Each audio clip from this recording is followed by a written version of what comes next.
Continuamos con nuestra serie que titulamos Caos, ¿sí? Caos, sobre el libro de Jueces. ¿Tengo tu atención? ¿Sí? Quiero recordarte nada más que el libro de Jueces se desarrolla en un tiempo muy oscuro para el pueblo de Israel, para el pueblo de Dios. Es un tiempo donde la Biblia nos dice que cada quien hacía lo que cada quien quería, básicamente. Cada quien hacía lo que le parecía correcto, ¿sí? Y si somos honestos, la mayoría de veces cuando tú y yo hacemos lo que bien nos parece o lo que queremos hacer, generalmente caemos en caos, ¿no es cierto? ¿Sí o no? Piénsalo. Cuando hacemos lo que se nos pega la gana o cuando hacemos lo que bien nos parece y lo que creemos que está bien, sin considerar a Dios, caemos en caos. Y quiero recordarte que esta es la idea central de esta serie. Esta es la idea central de esta serie y de este estudio que estamos haciendo del libro de Jueces. El caos que vivimos en nuestra vida está directamente relacionado con la ausencia de Dios en nuestra vida. Es decir, cuando vivimos de tal manera como si Dios no existiera en cualquier área de nuestra vida y vivimos ignorando a Dios en diferentes áreas de nuestra vida, entonces caeremos en caos en nuestra vida o comenzaremos a vivir ciclos de caos en nuestra vida. ¿Estás aquí? Sí. ¿Recuerdan en qué Gedeón? ¿En qué juez estamos? En Gedeón. ¿Recuerdan en qué Gedeón está? Buena, ¿va? Bueno, nos quedamos en el capítulo 7, vamos a ver hoy el capítulo 8 del libro de Jueces, ¿sí? Y quiero recordarte nada más brevemente lo que hemos visto acerca de la historia de Gedeón. Si tú te perdiste las otras predicaciones, las puedes ver en internet, ahí están, pero déjame repetirte y recordarte un poquito acerca de este juez, Gedeón. Mira, la historia comienza con que el pueblo hace lo malo delante de Dios. Y en el libro de Jueces recordarás que hay un ciclo que se va cumpliendo a través de todo el libro. Este ciclo es en el que el pueblo hace lo malo, se rebela en contra de Dios, ¿sí? Entonces Dios los castiga y los entrega a manos de opresores, de pueblos que los oprimen. Después ellos se arrepienten y claman a Dios. Entonces Dios levanta un juez y libera al pueblo y se restaura la paz con el pueblo y con Dios, ¿sí? Pero eventualmente caen en el mismo ciclo, vuelven a caer en lo mismo de rebelarse en contra de Dios, de la idolatría y demás, y este es el ciclo que vemos, y así comienza la historia de Gedeón. El pueblo hace lo malo y esta vez Dios los entrega a manos de Madián, ¿sí? Y dice la Biblia que los entrega por 7 años, son oprimidos por Madián, y los oprimían de tal manera que el pueblo de Israel tenía que esconderse en montañas, en cuevas, en fortalezas que ellos habían construido para esconderse y protegerse de los madianitas, porque dice la Biblia que eran muchísimos y que les destruían todo y les robaban sus cosechas y bueno, los tenían bien oprimidos, ¿no? Y Dios llama a Gedeón, un hombre que dice la Escritura que era el más pobre, que era débil, un hombre dudoso, un hombre que en muchas ocasiones necesitó confirmaciones de Dios para avanzar y creerle y tener fe y hacer lo que Dios le estaba pidiendo.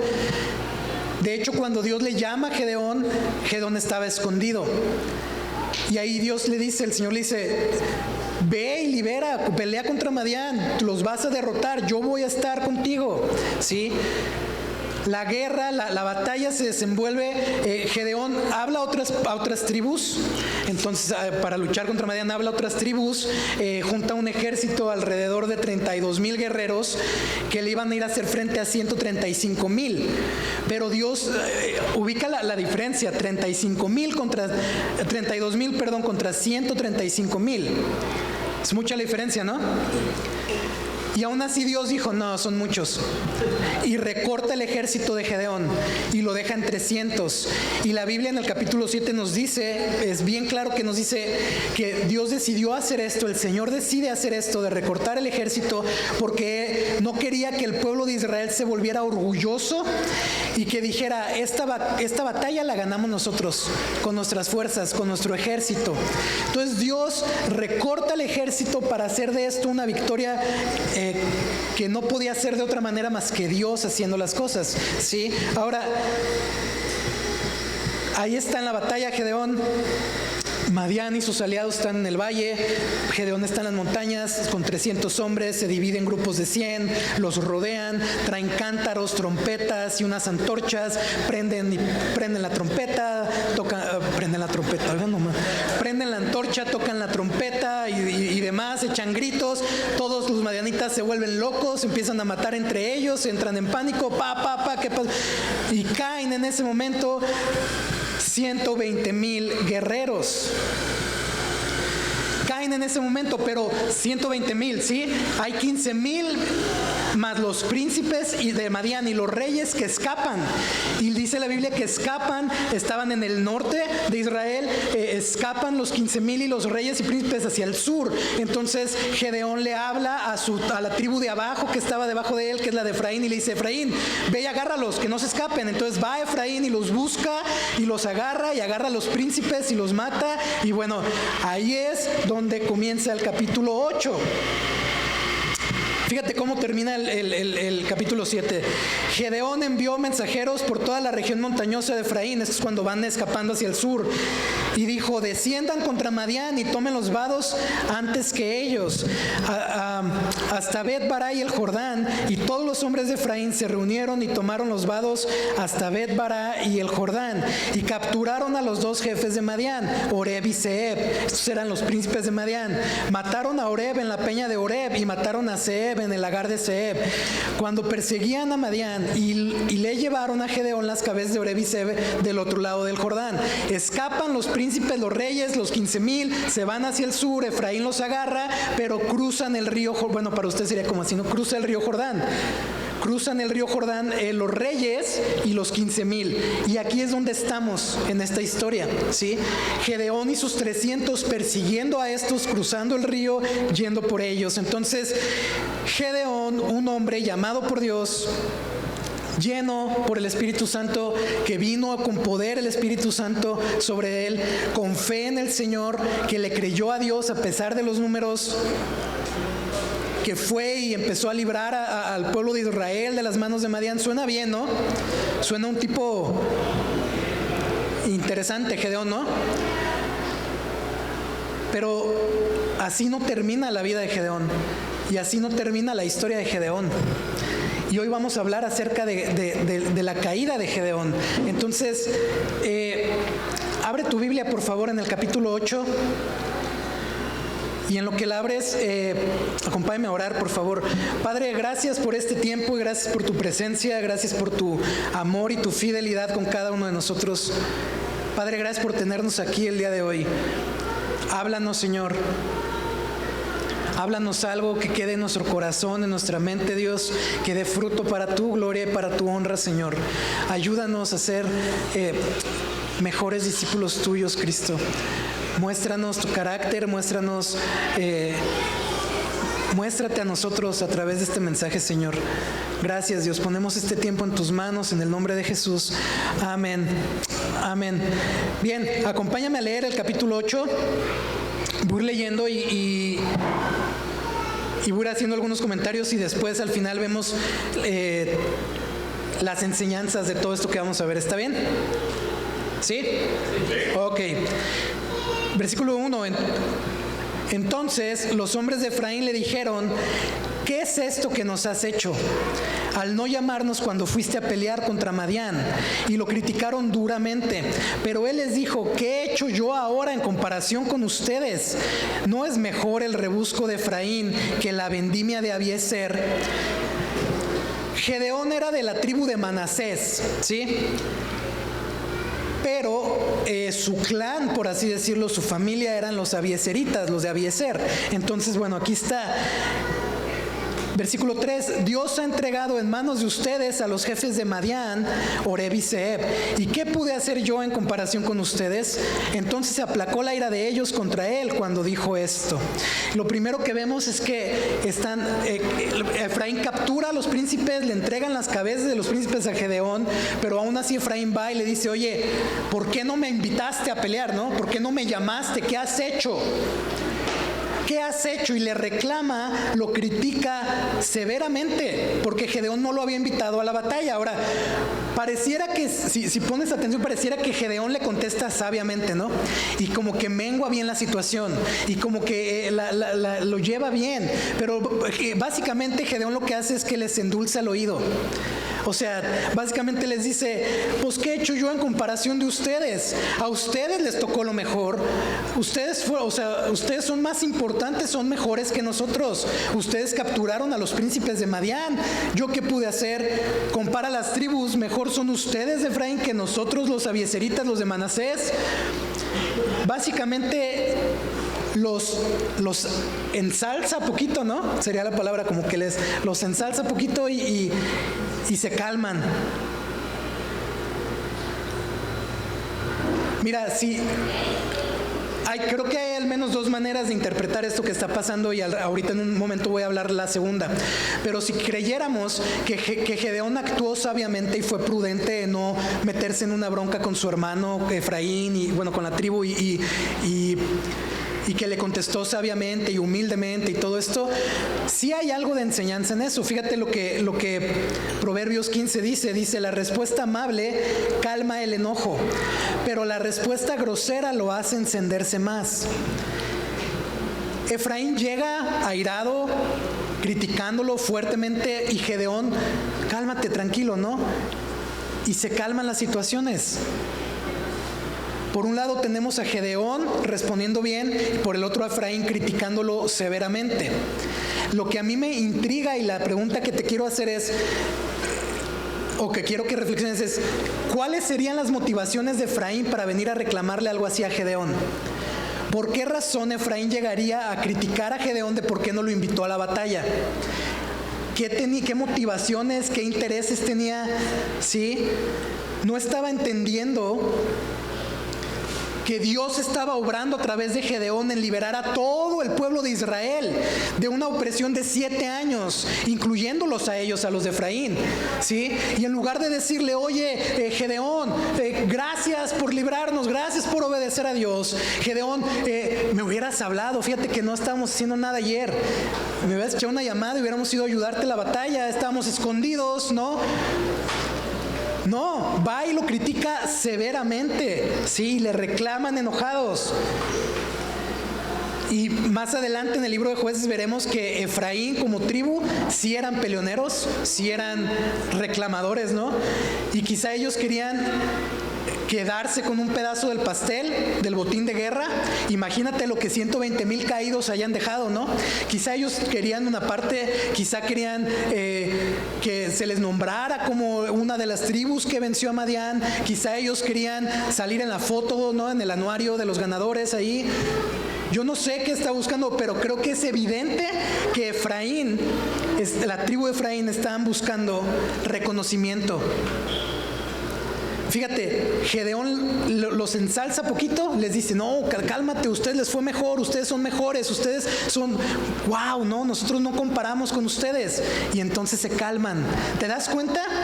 ¿Sí? ¿Estás conmigo? Sí. Nomás los ensalzó poquito y se calmaron. Estos cuates de alguna manera estaban buscando ser reconocidos, protagonismo en la situación. Era una situación de puro orgullo.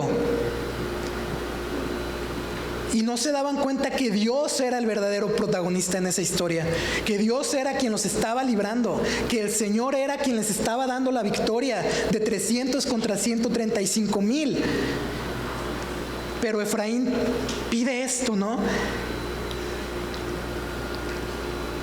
Y sabes, cualquiera de nosotros vamos a llegar a estar en alguna de las dos situaciones. O vamos a recibir críticas duras o vamos a criticar duramente a alguien. ¿Estás aquí? Y sabes, Creo que cuando Dios te pone en un lugar de liderazgo, no nada más en la iglesia, ¿no? En tu trabajo, en tu familia, en tus amigos, en lo que te desenvuelves, tú vas a ser duramente criticado. Y aun si no habláramos de liderazgo, otras personas van a ver tus decisiones, tus acciones y te van a criticar severamente. ¿Por qué? ¿Quién sabe? Efraín no nos dice bien el por qué critica a Gedeón.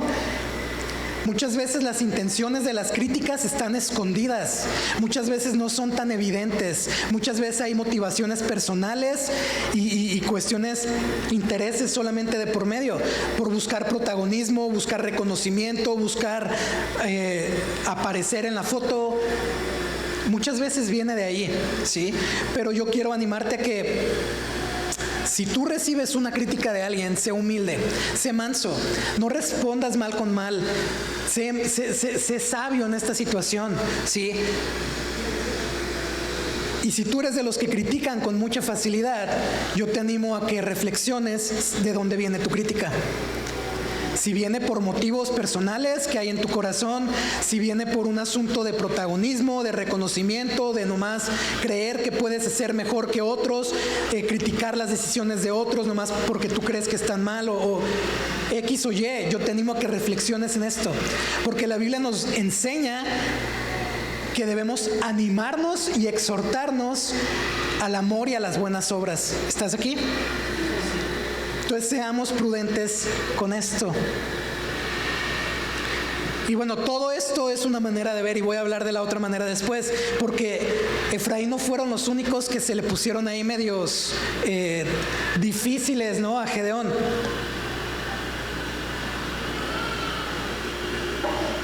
Fíjate lo que dice el versículo 4, dice: Gedeón y los 300 hombres que iban con él llegaron al Jordán y lo cruzaron, cansados, pero continuando la persecución.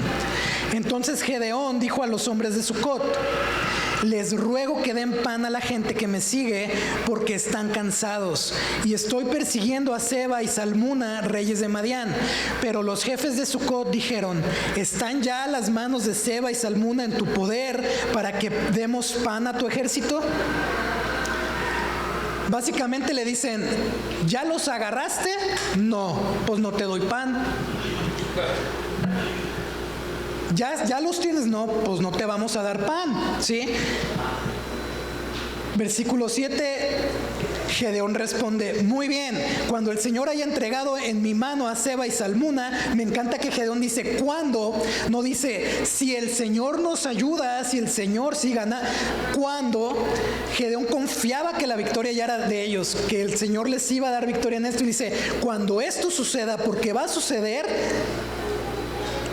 trillaré las carnes de ustedes con espinos y cardos del desierto. O sea, fíjate, no te doy pan, trillaré tu carne con espinos. Ya empieza a sonar raro, ¿no? O sea, voy a despedazarlos, los voy a destruir. Los cardos del desierto eran flores con espinas. O sea, voy a agarrar un montón de espinas y les voy a hacer pedazos la carne porque no me dieron pan a mí, a los míos. Qué intenso, ¿no? Y ya como que comienza aquí a sonar un poquito raro este asunto de trillar la carne, y dice el versículo 8: de ahí subió Gedeón a Peniel y les habló de la misma manera, y los hombres de Peniel le respondieron tal como de Sucot: ¿me das pan? ¿Ya los tienes? No. Pues no te doy pan. Y habló también a los hombres de Peniel: cuando yo vuelva otra vez, esto va a pasar, y cuando yo regrese sano y salvo, derribaré esta torre. Era una torre que se cree que tenían como de vigilancia, de seguridad, pues para hacer guardia, ¿no? Por así decirlo. Derribando esa torre dejaban a la ciudad desprotegida y sin defensas, básicamente. Entonces Gedeón dice: voy a hacer esto. La cosa es que tanto Sucot como Peniel eran parte también de las tribus de Israel. Ellos eran parte de la tribu de Gad, ¿sí? Eran parte de del mismo pueblo de Dios. Ellos también habían sufrido la opresión de los madianitas por 7 años. También habían escondido, también les habían robado, también los habían Y aún así ellos dicen, no, seguramente le negaron la ayuda a Gedeón porque ellos no confiaban que Gedeón iba a ganar. ¿Ya los tienes? No. Pues no te puedo ayudar, porque si te ayudo y no los agarras, entonces se van a regrupar y nos van a venir y nos va a ir peor. Esa es la idea que está detrás. No te podemos ayudar, ¿sí? Sin embargo, aunque esto suene algo lógico, como de decir, híjole, pues sí tiene sentido, ¿no? No ayudas al enemigo, por así decirlo, sin asegurar la victoria, no sé, pero esto era bastante egoísta, ¿no es cierto? Ellos también estaban viendo por su beneficio, por lo que ellos querían.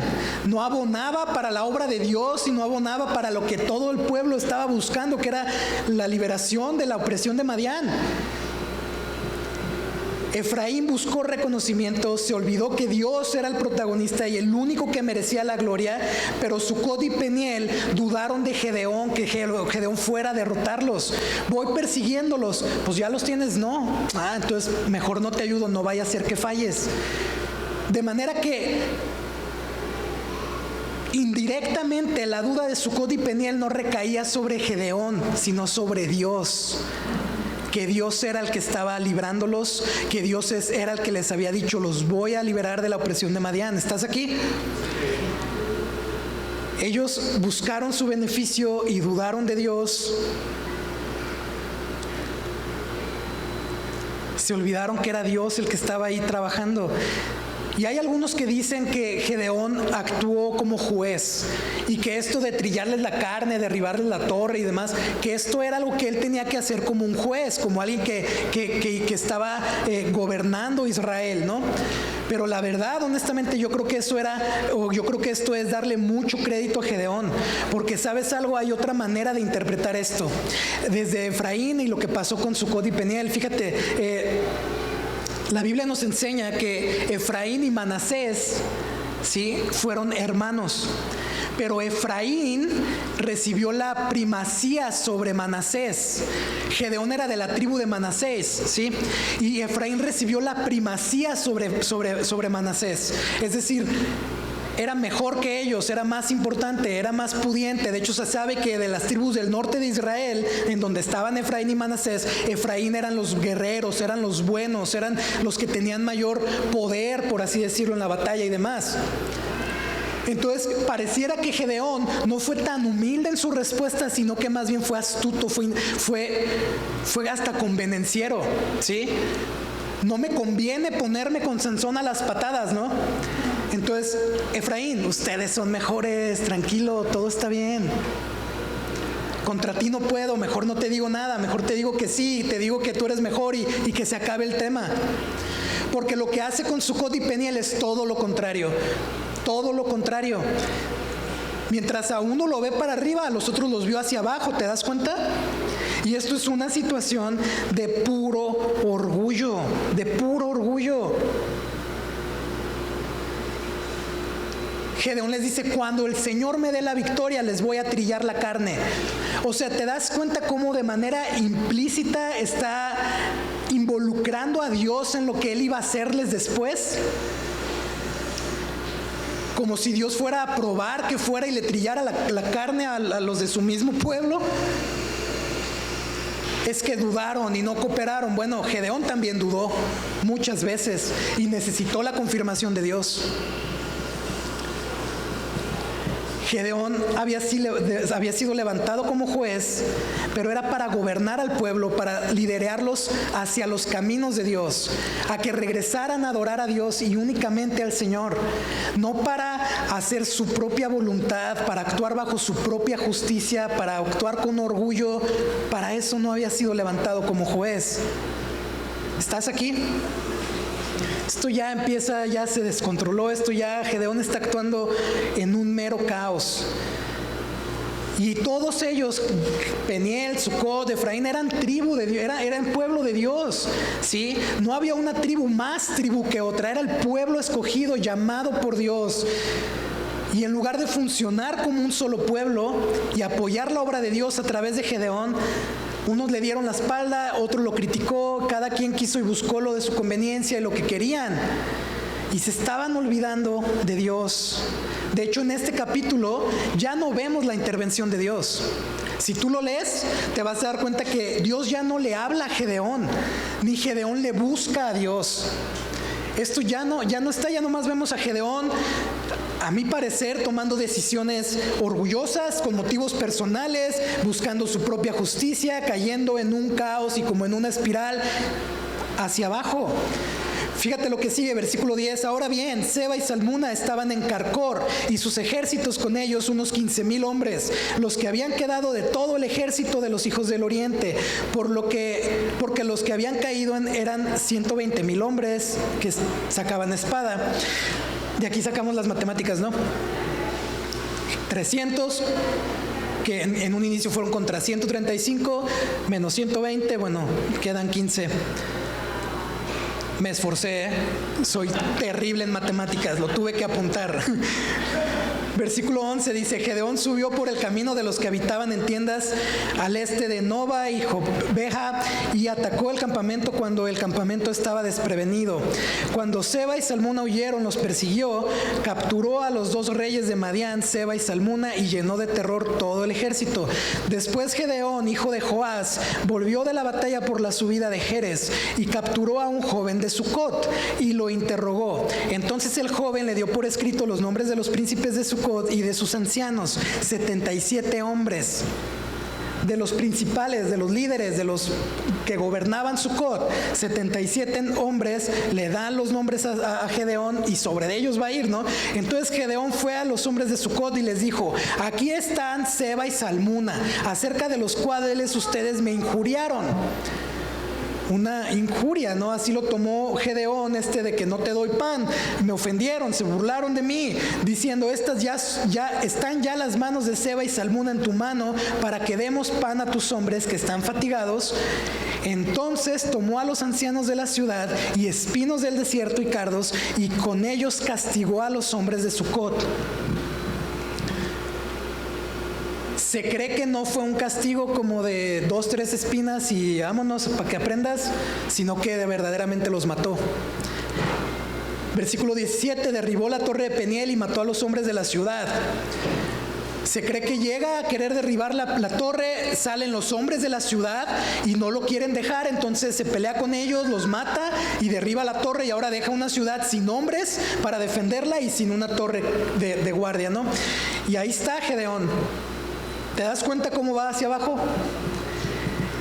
Después dijo a Seba y Salmuna, ¿qué clase de hombres eran los que ustedes mataron en Tabor? A los reyes de Madián, ¿no? ¿Qué clase de hombres eran los que mataron en Tabor? Eran como tú, respondieron ellos. Cada uno parecía hijo de rey. Eran mis hermanos, dijo él, hijos de mi madre. Vive el Señor que si los hubieran dejado con vida, yo no les quitaría la vida a ustedes.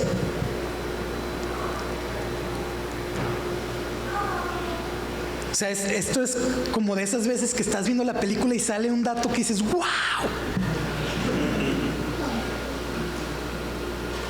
De alguna manera,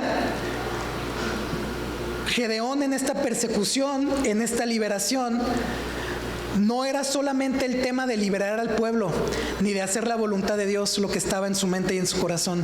¿Te das cuenta? Te lo digo de otra manera. Pareciera que de cierta manera lo que estaba en el corazón de Gedeón era una venganza familiar y no tanto hacer la voluntad de Dios en liberar al pueblo. Si te acuerdas del cuadro general de Jueces, Dios les había dicho a los israelitas, lleguen a la tierra prometida y saquen a los habitantes de ahí, no tengan misericordia de ellos, échenlos para afuera y quemen sus dioses, destruyanlos, no hagan pactos con ellos.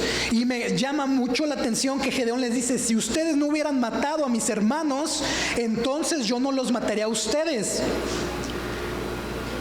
¿No es eso tener misericordia? ¿No es eso hacer pactos con ellos? Aparte, ¿quién le dijo que él podía decidir si la voluntad de Dios era una? Y él tenía que obedecer esa voluntad, ¿no? Pero él estaba ahí tomando sus propias decisiones, a sus consideraciones. Ahora, hay algo interesante de esto, porque en el Pentateuco, en el libro de Números, encontramos un asunto que se le llama el vengador de sangre. ¿Has escuchado esto? Suena como a superhéroe, ¿no? De Marvel ahí. El asunto era que básicamente Gedeón podía o debía vengar a sus hermanos porque él era el pariente cercano, directo, ¿sí? Entonces él podía vengarse de la muerte de sus hermanos. Pero lo que me llama mucho la atención es que pareciera que la intención de Gedeón en toda esta persecución y todo lo que él estaba emprendiendo no era solamente la gloria de Dios, era un asunto personal y era un asunto de una venganza personal. Versículo 20, y dijo a Jeter su primogénito, levántate y mátalos. Pero el joven no sacó la espada porque tenía temor, pues todavía era un muchacho, o sea, era un niño. Y le pide que mate a los reyes. Entonces Seba y Salmuna dijeron, levántate tú y cae sobre nosotros, porque como es el hombre, así es su fortaleza. Y se levantó Gedeón y mató a Seba y Salmuna y tomó los adornos de media luna que sus camellos llevaban al cuello.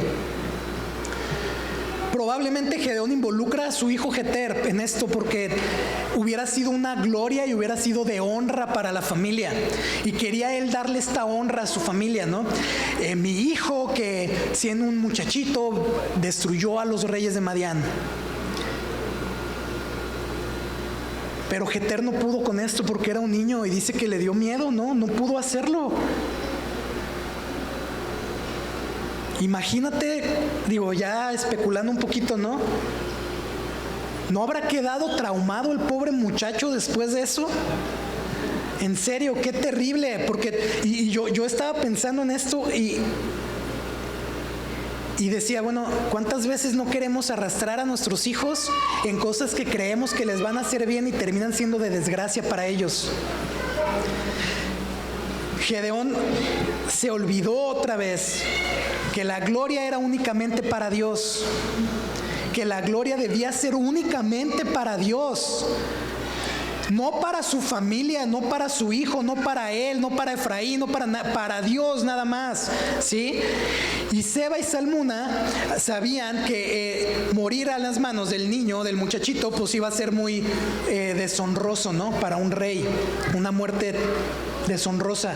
Entonces le dice, no, espérame, pues a ver tú si muy macho, pues termina, ¿no? Lo que empezaste. Y Gedeón termina lo que empieza y les da y los mata y bueno, agarra el botín, lo de sus camellos, su botín de guerra y se va, ¿no? Y bueno, la historia continúa, versículo 22 dice, los hombres de Israel le dijeron a Gedeón, reina sobre nosotros tú y tus hijos y también el hijo de tu hijo, porque nos has librado de la mano de Madián. Iglesia, fíjate en esto. ¿Te acuerdas por qué Dios recortó el ejército de Gedeón? Para que no se atribuyeran la victoria, para que no se volvieran orgullosos y dijeran, nosotros lo hicimos. Y eso es precisamente lo que está pasando aquí. Gedeón, gobiérnanos, sé nuestro rey, tú, tus hijos y los hijos de tus hijos, porque tú nos libraste de Madián. No es cierto, los libró el Señor, los libró Dios. No fue un asunto de ellos, no fue un asunto de sus capacidades, ¿sí? El Señor había querido evitar esto y esto fue lo que terminó pasando. Pero Gedeón les responde, versículo 23, no reinaré sobre ustedes, ni tampoco reinará sobre ustedes mi hijo. El Señor reinará sobre ustedes. A un acierto para Gedeón, ¿no es cierto? Eso sí fue un acierto para Gedeón, pero ahí en eso acertó Gedeón, porque de esto se trataba todo, iglesia. Todo se trataba de esto. El Señor Dios, ¿sí? Él quería ser el único rey sobre su pueblo. No que hubiera reyes humanos. Pero el pueblo, escúchame en esto, el pueblo estaba buscando reyes humanos, porque tener un rey implicaba seguridad, la confianza, la guía del rey, ¿sí? Y tú ya nos libraste, entonces, wow, qué increíble eres, Gedeón, gobiérnanos, sé rey sobre nosotros. Pero lo que Dios quería es que esa seguridad, esa confianza, esa obediencia la depositaran en Él ser su Dios y Él ser su pueblo, ¿sí? El plan no era que ellos fueran gobernados por nadie más que solamente por Dios. Pero el pueblo, ¿qué hace? Pide otro rey. Pide un rey. Y no se dan cuenta que lo que tenían que hacer era obedecer al rey que ya tenían, al Señor. Gedeón les dice, no voy a ser su rey. Pero fíjate, pero ya que andamos en esas que me andan tratando bonito, ¿no? Versículo 24, quisiera pedirles algo, un favorcito. Que cada uno de ustedes me dé un zarcillo de su botín, pues tenían zarcillos de oro porque eran ismaelitas. De cierto te los daremos. Claro que sí, Gedeón, claro, con mucho gusto. Y cada uno echó ahí un zarcillo de su botín. El peso de los zarcillos de oro que él pidió fue de 1,700 ciclos, 19.4 kilos. Otros le agregan, lo llevan hasta 20 kilos de oro. Sin contar, fíjate, 20 kilos de oro, sin contar los adornos de media luna, los pendientes y los vestidos de púrpura que llevaban los reyes de Madián. ¿Te acuerdas a los que mató? Sí. Ah, pues también se quedó con lo que traían, hasta las prendas. Los vestidos púrpura que llevaban los reyes de Madián, y sin contar los collares que llevaban los camellos del cuello. O sea, no voy a ser su rey, pero ya que andan de buenas, pues háganme un favor, ¿no? ¿Por qué no me vuelven millonario rico en este momento? Échenme con un aretillo y con eso tengo. Y ve la cantidad que juntó, y en ese momento Gedeón se hizo súper rico, ¿sí? Y Gedeón, dice versículo 27, hizo de ello un efod y lo colocó en Ofra, su ciudad, con el cual todo Israel se prostituyó ahí. Y esto vino a ser ruina para Gedeón y su casa. Mira, el efod era una vestimenta, era como un pectoral que Dios había establecido que el sumo sacerdote tenía que utilizar. En ese tiempo la presencia de Dios se manifestaba en el tabernáculo, en una tienda, ¿sí? Y los sumos sacerdotes ahí eran los que llevaban como los sacrificios y las ceremonias, ¿no?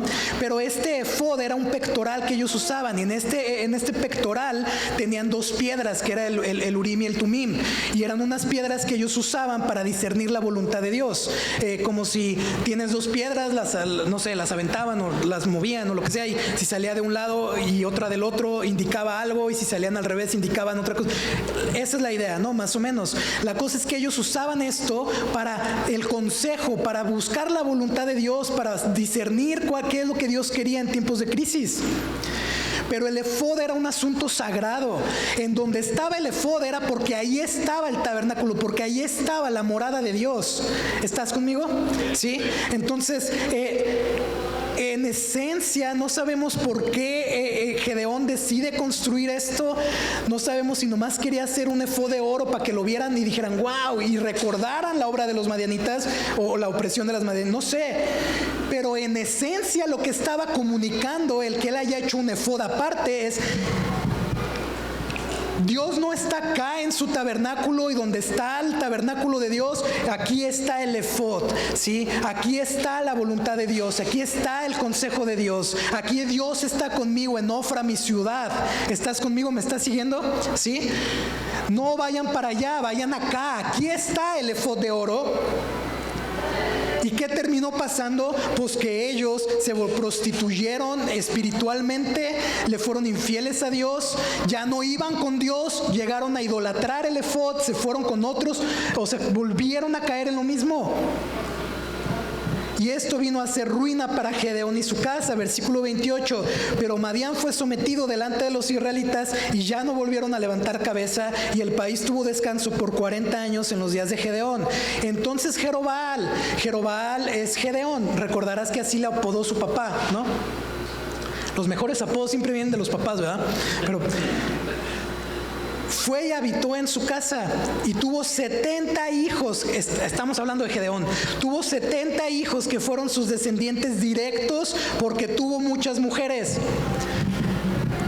Me encanta la cortesía, ¿verdad? O sea, imagínate 70 hijos con una sola mujer. Estaría de locos, ¿no? Pues tuvo muchas mujeres, pues sí, 70 hijos, un montón.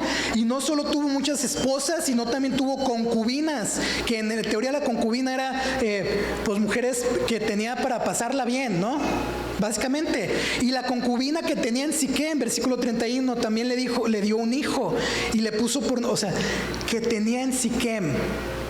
O sea, que tenía concubinas por muchos lados también, ¿verdad? Ese Gedeón salió bravo, pero bueno. Y le puso por nombre Abimelech. Gedeón, hijo de Joás, murió en una edad avanzada y fue sepultado en el sepulcro de su padre Joás, en Ofra de los Abiezeritas. No voy a ser su rey, pero voy a vivir como un rey. Que tenga tantos hijos, que tenga tantas mujeres, tantas esposas, lo que indicaba era que el cuate tenía una buena solvencia, ¿no? ¿Cuántos creen que esto es cierto? La verdad es que esto indicaba que el cuate estaba, no que estaba buscando ser rey, sino que estaba viviendo como un rey. Porque no todos hacían esto. Y ahí está él con un montón de descendencia.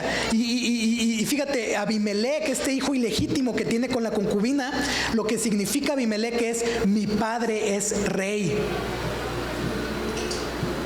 Ahí está Gedeón, ¿estás conmigo? ¿Me estás siguiendo? No quiero compromisos, pero sí quiero los beneficios y yo voy a terminar mi vida como rey. Versículo 33, al morir Gedeón, los israelitas volvieron a prostituirse con los Baales, muchos otros dioses, ¿sí? E hicieron a Baal Berit su dios. Baal Berit significa el Señor del pacto. ¿Sabes? Los dioses de aquel tiempo, estos Baales, lo que daban o lo que ofrecían básicamente, o de lo que se trataban, era dinero, éxito, sexo. De hecho era una cosa, lo recordarás, a lo mejor lo vimos en el inicio de la serie. Poder. Y ellos decidieron alejarse de Dios, infieles a Dios, para seguir a estos dioses, y vuelven su Dios a este Baal Berit, Señor del pacto. Así que los israelitas se olvidaron del Señor su Dios, que los había librado de las manos de todos sus enemigos en derredor. Qué terrible, ¿no? Se olvidaron de Dios, de quien los había librado de sus enemigos. Tampoco mostraron bondad a la casa de Jerobaal, es decir, Gedeón, conforme a todo el bien que él había hecho en Israel. Qué terrible, de verdad, qué terrible. Y Gedeón, un hombre con dudas, un hombre que obedeció a Dios en un momento específico, que tuvo fe y que fue a batallar aún con los números tan cortos que tenía, terminó su vida en un completo caos. ¿Te das cuenta? Tomando decisiones en orgullo, buscando hacer su voluntad, su propia justicia, sus venganzas, ¿no? Viviendo como rey con sus lujos y pidiendo dinero y haciendo efod de oro y desviando la atención de Dios para la atención a Ofra, su ciudad. ¡Qué caos! Y creo que muchas veces, iglesia, nosotros llegamos a actuar como Gedeón. Creo que en muchas ocasiones tú y yo llegamos a tener fe para creerle a Dios en ciertos momentos de nuestra vida, ¿no? En tiempos críticos, en la batalla, cuando ya estás ahí, le crees y clamas y Dios, yo te voy a obedecer. Pero en el día a día y en la batalla que viene al día siguiente, entonces ya como que se nos empieza a olvidar y empezamos a actuar según nuestros criterios, a relacionarnos con Dios a nuestra manera. Yo no creo que Dios diga eso en su palabra, no creo que sea tan estricto con esto, no creo que esto sea necesariamente así, no creo que si quiero tener una relación con Dios necesite la iglesia, no creo que necesite servir, no creo que necesite relacionarme con otros, no creo que... Y comenzamos a actuar según nuestros criterios, nuestra voluntad, a perseguir nuestra propia gloria, y aunque le creímos en un pequeño momento, después comenzamos a caer.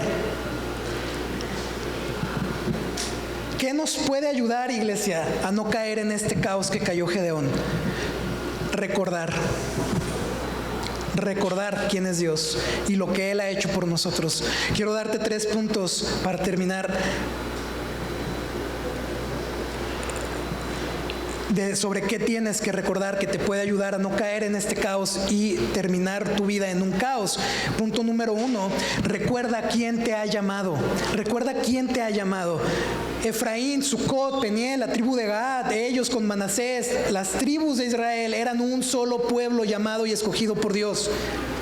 Un solo pueblo amado por Dios, llamado a ser sus representantes, llamados a ser su pueblo y Él ser su Dios sobre de ellos, ¿sí?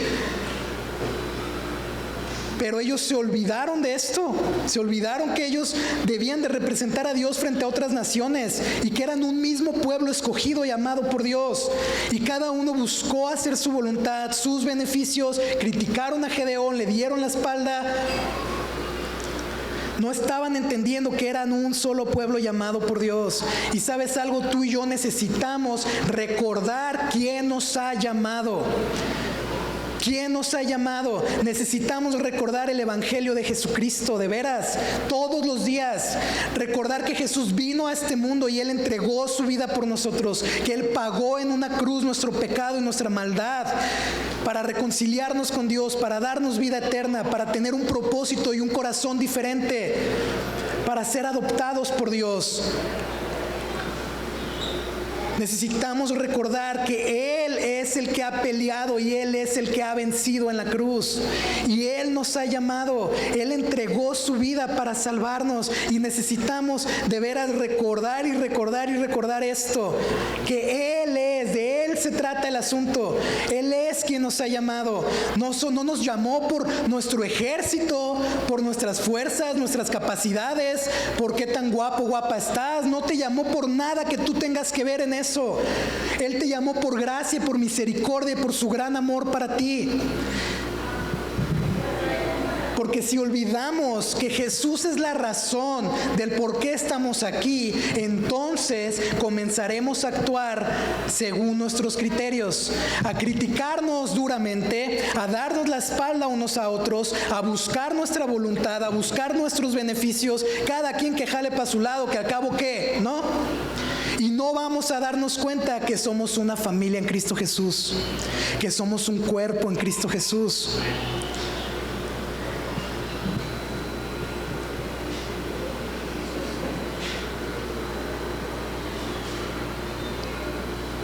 Yo quiero animarte a que recuerda quién te ha llamado. Y en lugar de criticar y de poner ahí zancadilla y de dar la espalda, busquemos aportar juntos a la voluntad de Dios como iglesia y para la gloria de Dios y a ver lo que Dios está haciendo en esta iglesia. ¿Estás aquí? ¿Sí? Punto número 2. Recuerda que la justicia es del Señor.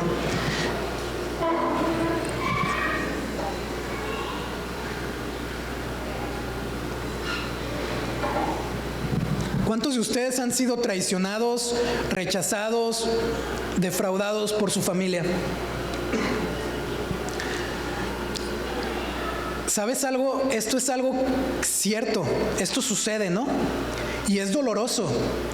Es difícil que aquellas personas que tú esperas que van a estar, no estén.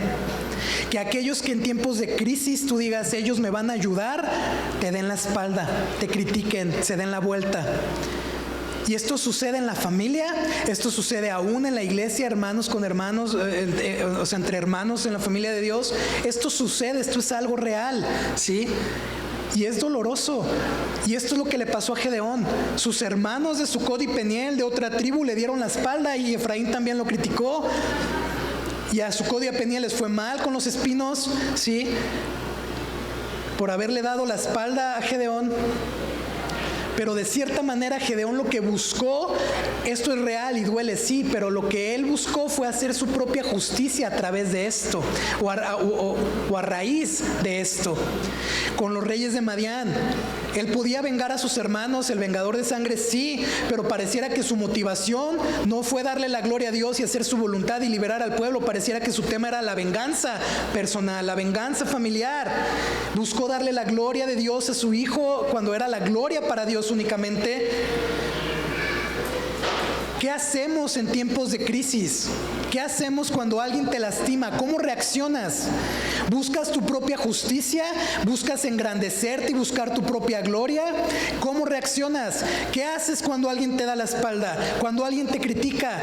Cuando alguien se burla de ti? ¿Qué es lo que haces? ¿Estás conmigo? ¿Sí? ¿Qué haría? Y esto es algo que yo me pregunté de veras y sigo sin tener una respuesta. ¿Qué haría yo si alguien le hace algo a una de mis hijas o a mi esposa? ¿Qué harías tú si alguien le hace algo de veras fuerte a un ser amado tuyo? ¿Cómo reaccionarías? ¿Sabes algo? Cuando la Biblia dice que Dios nos hizo a su imagen y semejanza, esto tiene que ver con que Dios depositó en el ser humano algunos de sus atributos, ¿sí? Como la justicia, por ejemplo. Tú y yo como seres humanos portamos de cierta manera justicia, este valor, este atributo que viene de Dios. No de manera perfecta como Dios, pero tenemos algo de esto. Por eso nosotros necesitamos ver justicia. ¿Estás aquí?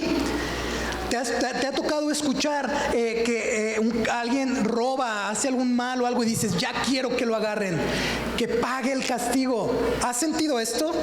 ¿Sí? ¿Has visto a lo mejor esto es más aplicable, ¿no? Una serie, una película donde el malo va ganando y dices, ya quiero que lo agarren, ¿no? Que ya lo destruyan, que hijo, no se va a salir con la suya. Y tenemos esa necesidad de nosotros de ver ciclos de justicia cerrarse, ¿sí? El problema es, ¿qué hacemos con esos ciclos de justicia? ¿Los cerramos nosotros? ¿O cómo debemos actuar frente a las injusticias? Fíjate lo que dice Romanos 12, 17 al 21. Nunca le paguen a nadie mal con mal. Al contrario, busquen hacerles el bien a todos. Procuren en lo que les sea posible estar en paz con todo el mundo. Queridos hermanos, nunca tomen venganza, sino déjensela a Dios, porque así está escrito. A mí me corresponde vengarme. Yo le daré su pago a cada quien, dice el Señor. También está escrito, dale de comer a tu enemigo si está hambriento, y si tiene sed, dale de beber. Así se avergonzará de lo que te ha hecho. No te dejes, pues, vencer por el mal, sino vence el mal haciendo el bien. Escuché esto hace un tiempo de un predicador y la verdad se me quedó en el corazón y quiero compartírtelo de otro pastor. La idea es esta: si alguien te ha lastimado, si alguien te ha hecho algo y esta persona no es un creyente, no ha entregado su vida a Cristo, tú puedes y tú debes descansar en que esa persona tendrá su castigo delante de Dios en algún momento. Cuando Cristo vuelva y seamos llamados a dar cuentas, tendrá su castigo. Y tú y yo necesitamos entender eso, no es cualquier castigo. Pero si esta persona es un creyente y ha entregado su vida a Cristo, tú y yo necesitamos y debemos perdonarle en el nombre de Cristo Jesús, porque Jesús ya murió por esa ofensa, ya murió por ese daño, ya murió por eso, ¿sí? Ahora, esto no es un asunto que te habilita para hacerle mal a alguien o para dejarte que te hagan todo lo que quieras. Esto es un asunto que a ti y a mí nos llama a perdonar y a descansar en que el sacrificio de Cristo es suficiente para el perdón de los pecados de todos. ¿Estás conmigo? ¿Sí estás aquí? Obviamente, si alguien te hace algo y es un creyente y persiste la ofensa y todo, pues a lo mejor ya tienes que ir a la policía, ¿no? O a hacer otra cosa, pero el punto es, no busques tu venganza, no busques tu propia justicia. Deja que sea el Señor quien se encargue de cerrar estos ciclos. Y punto número 3, recuerda quién es el único rey. Iglesia, hermanos, amigos, lamento decirles que ustedes y yo no somos reyes de nuestra vida.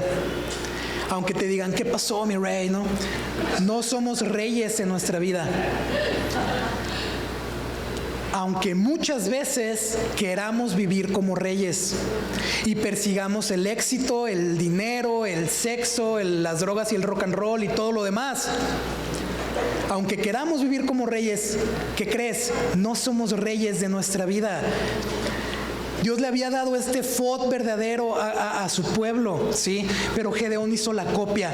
Y en esencia les está diciendo, allá no, es acá. Vengan aquí, aquí está la presencia de Dios, aquí está la dirección de Dios, ¿sí? No allá, acá, ¿sí? Y esto no era correcto, esto no era lo que Dios había establecido para ellos. Y fue tan malo que terminó todo el pueblo olvidándose de Dios y cayendo en la idolatría otra vez. Y ¿sabes algo? Creo que en nuestra creencia de que somos reyes y querer vivir como reyes, tú y yo tomamos aquello que Dios nos ha dado y lo volvemos un ídolo, así de rápido. Dios nos ha bendecido con cosas buenas, ¿no es cierto? Muchas veces tenemos un buen trabajo y ¿qué hacemos? Lo convertimos en un ídolo. A lo mejor Dios te ha bendecido económicamente y ¿qué hacemos luego? Lo convertimos en un ídolo. La familia y luego lo convertimos en un ídolo. A lo mejor tienes influencia, ¿sí? ¿Qué haces? Lo conviertes en un ídolo. Y no nos damos cuenta que todo lo que viene de Dios es para buscar hacer su voluntad con lo que Él nos ha dado. No para que vivamos como reyes, no para que hagamos nuestra voluntad, para que hagamos la suya y busquemos su gloria a través de lo que Él en su buena voluntad nos ha dado. Pero la tendencia es a estar creando ídolos. Y lo peor es que muchas veces creamos estos ídolos y no nos damos cuenta que hay gente que viene detrás que los va a ir a seguir también. Piénsalo. Si tú creas un efod, una copia de un efod, y le enseñas a tu familia que este es el efod y tienen que seguir el efod, pues van a dejar a Dios y se van a ir tras eso, ¿no? Si Dios te bendice económicamente y le enseñas a tu familia que todo en la vida es hacer dinero, que de eso se trata, que todo eso se trata la vida, ¿no? La existencia se trata en hacer billetes. Dios te está bendiciendo, ¿y qué estás haciendo tú? ¿Y qué van a aprender tus hijos?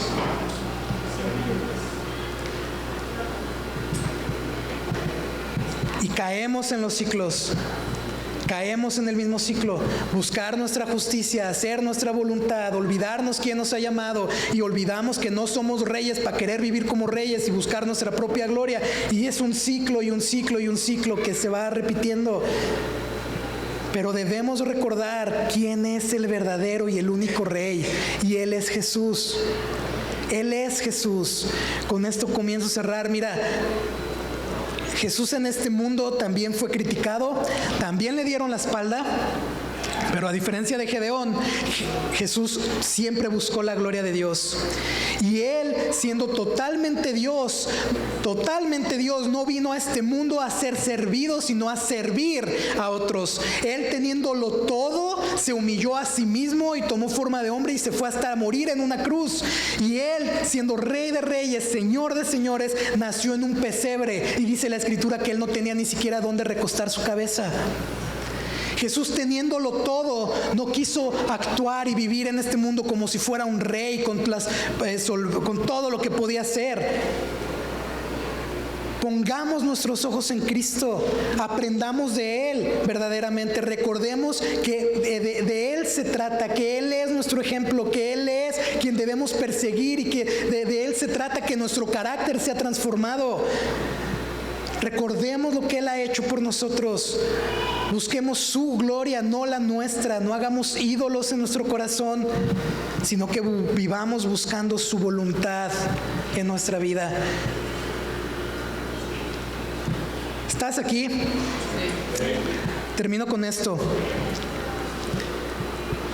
No caigamos en caos, viviendo con orgullo, buscando nuestra propia gloria y ejerciendo nuestra propia justicia. Recordemos diariamente que Él nos ha llamado por su gracia y amor, que de Él es la justicia y que Jesús es el único y verdadero Rey, quien teniéndolo todo, lo entregó todo. Vivamos pues para su gloria, buscando en cada momento hacer su voluntad y no la nuestra. ¿Me acompañas a orar, por favor?